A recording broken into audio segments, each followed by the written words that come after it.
Morning, all.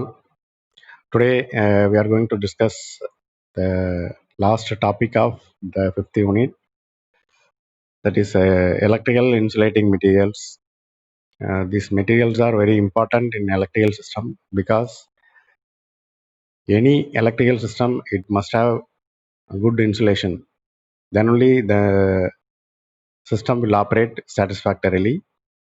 For this, we have to take much care on insulation of electrical appliances or electrical machines or electrical system, whatever it may be. We have to be very careful and we have to be very keen in maintaining the insulation of electrical system.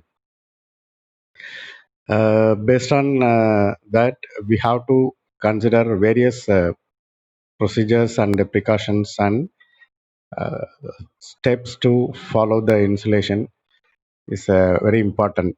So we are going to discuss what are the available insulating materials, what are the characteristics of insulating material, and how the insulating materials are categorized.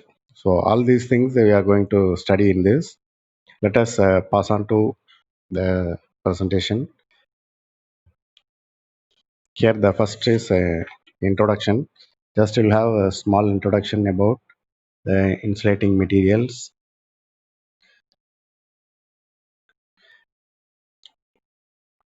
Electric insulating materials are defined as materials which offer a very large resistance to flow of current. They are used to keep the current in its proper path along the conductor. So this is a aim of making the insulation around the electrical conductor. And what are the characteristics a good insulating material should have?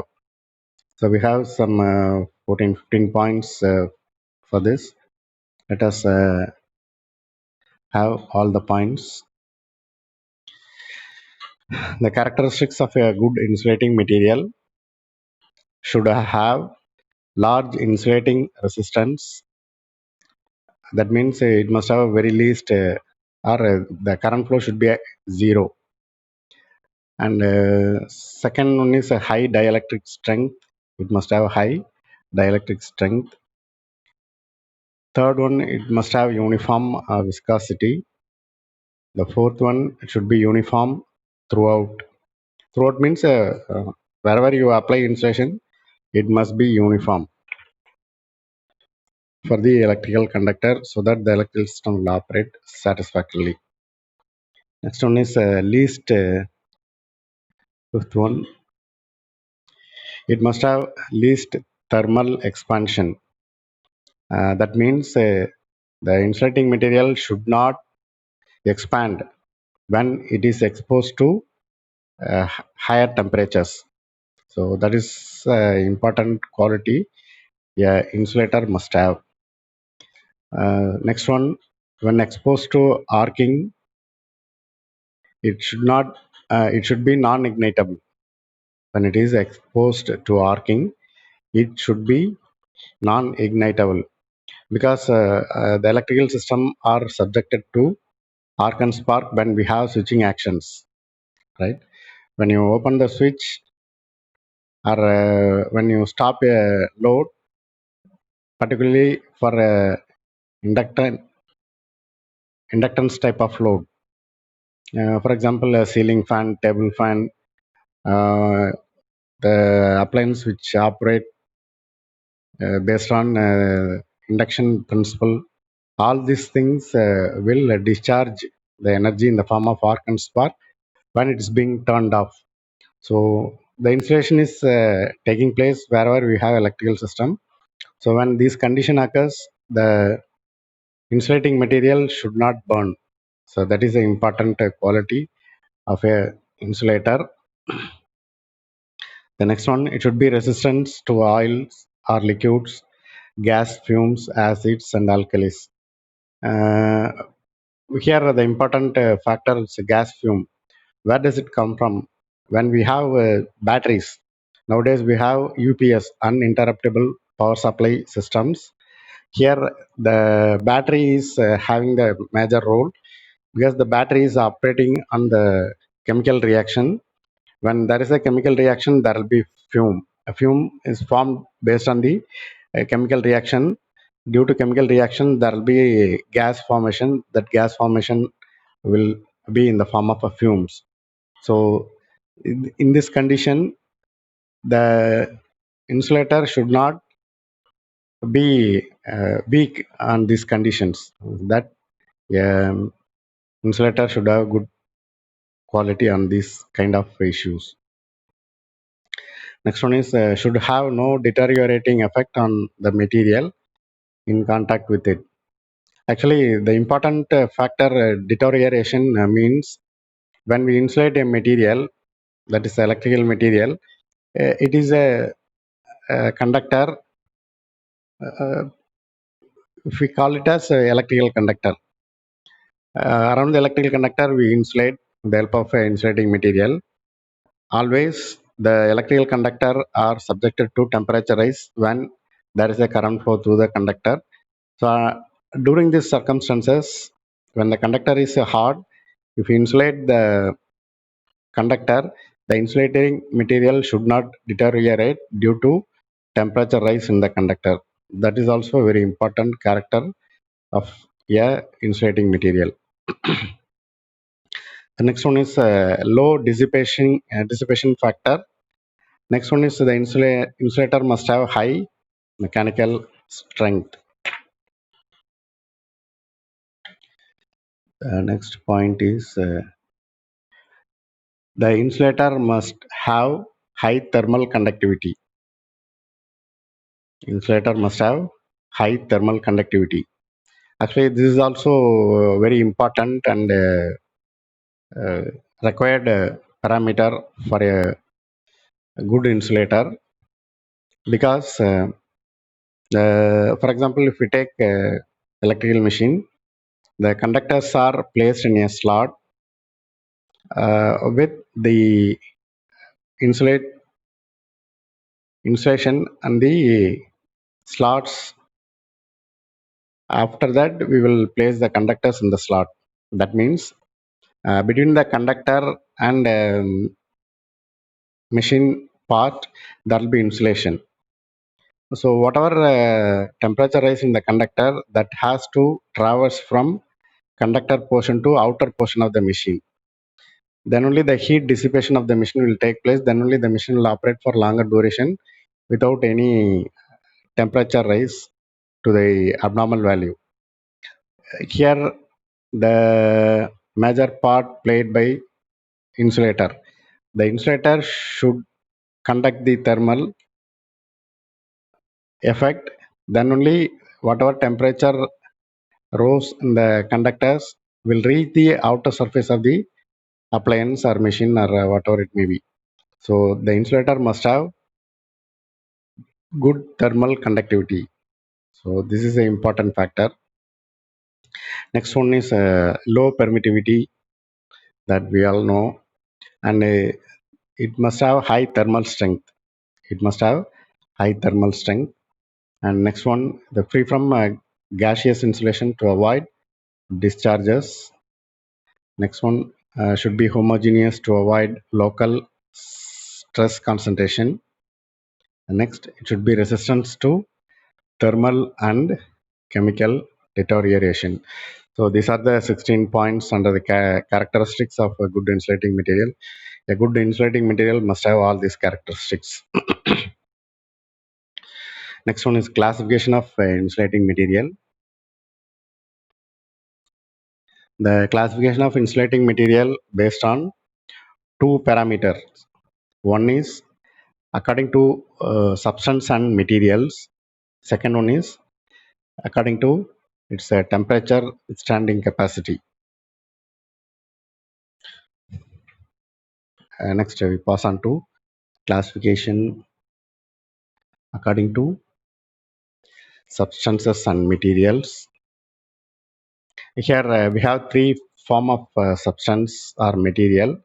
One is a solid, second one is liquid, and third one is gas. Naturally, we have these three form of materials.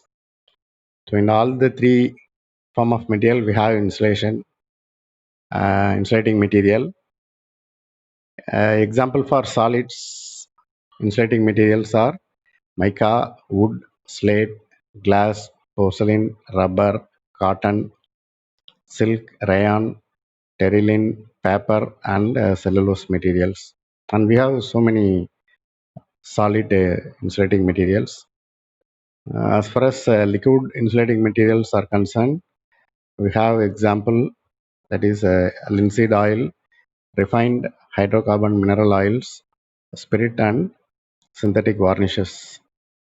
The third is gas. Here also we have insulation in the gas.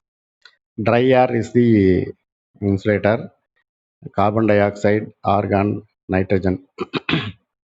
Here one important factor, as far as air is concerned, it is available in the environment. Usually we have atmospheric condition classified into two types. One is cold weather, another one is hot weather. During the cold weather, there will be water droplets in the air. So that kind of air will not be an insulator. So we must have air during the summer season where the water particles present in the air is very low. So that will be a good insulator. So this we have to take care.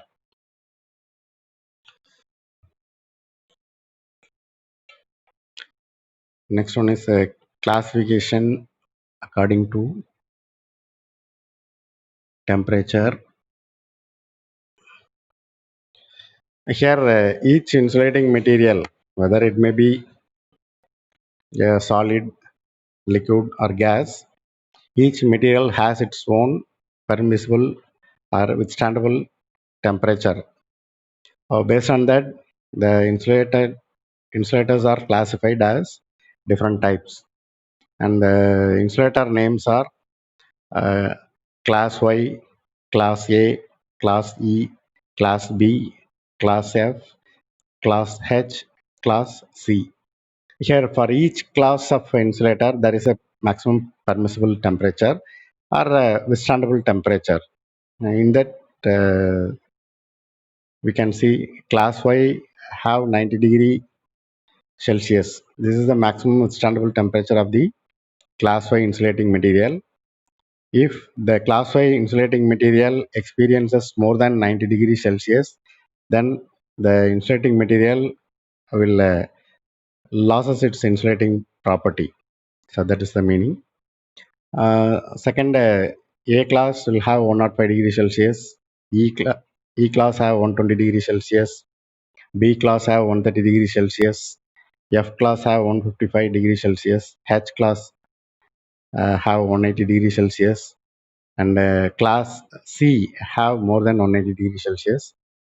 Out of all, we have class F is the highlighted insulating material, because almost in all the good appliances, good electrical system, the class F insulation material will be used.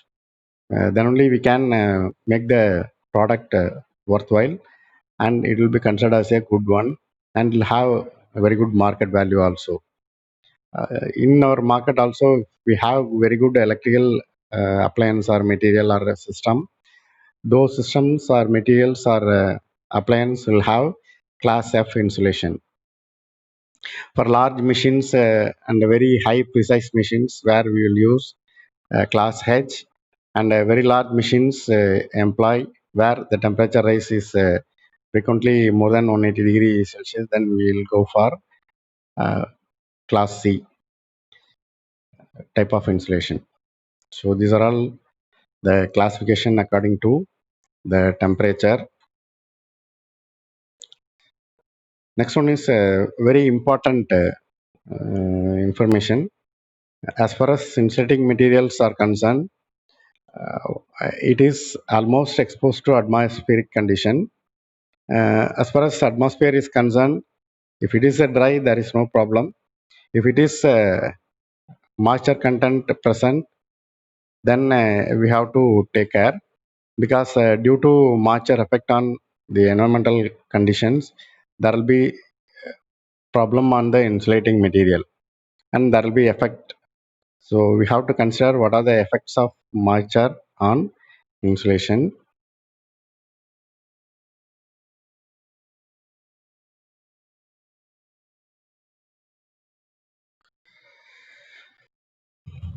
When an insulating material is placed in a humid atmosphere, it absorbs a certain amount of moisture.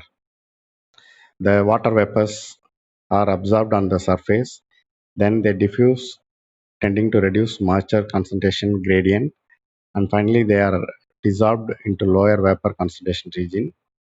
In an insulating material, moisture diffusion as a rule takes place when the electrical equipment is inoperative. When the current is carried by the electrical equipment, the moisture diffuses from insulating material.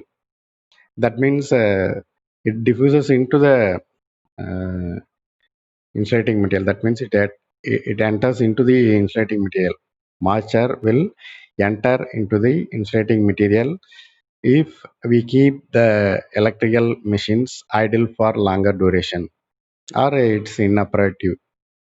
Longer duration means more than 3 months or 6 months. If we are not operating it and keep it idle, then there is a problem for moisture diffusion. So this is very important information we have to take care.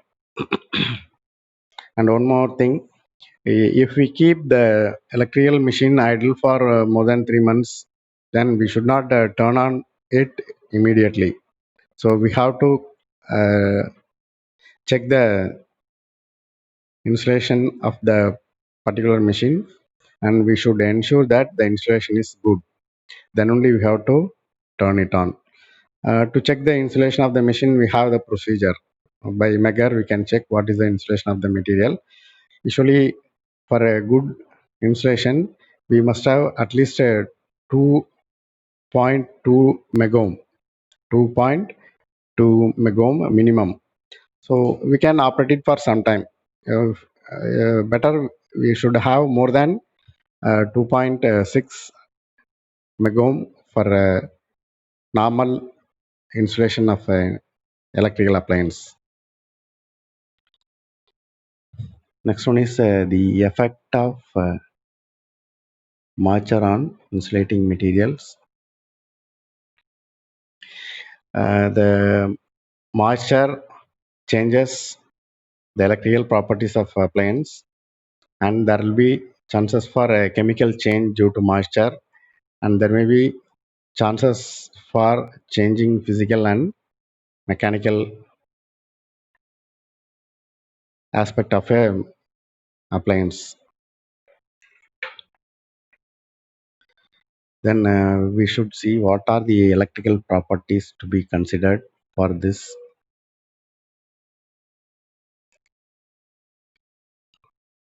Changes in electrical properties. The moisture absorbed by an insulating material causes a decrease in the volume of resistivity, and especially surface resistivity. Next one, an increase in the dissipation factor and a certain increase in dielectric constant. Third one, decrease in dielectric strength due to change in field distribution within the insulating material. The next one, conducting bridges may appear across surface of the insulating material under high humidity and electric tension current. And what are the chemical changes we have?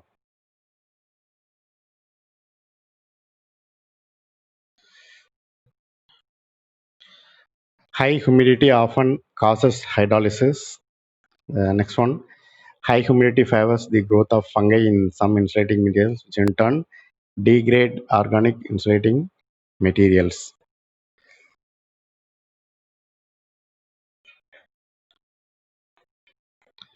The last slide, physical and mechanical changes.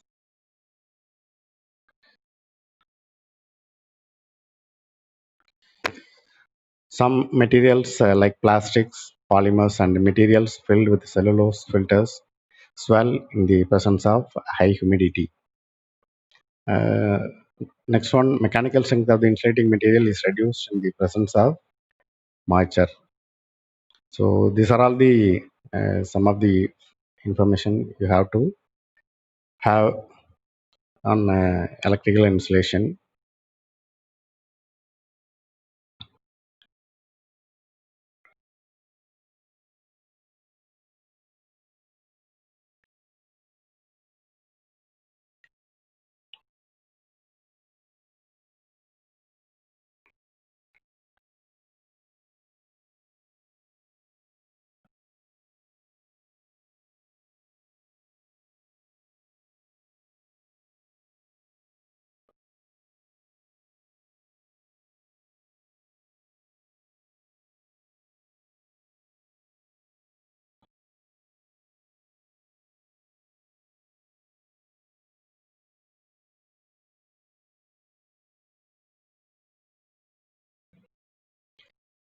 I hope you have received all the information.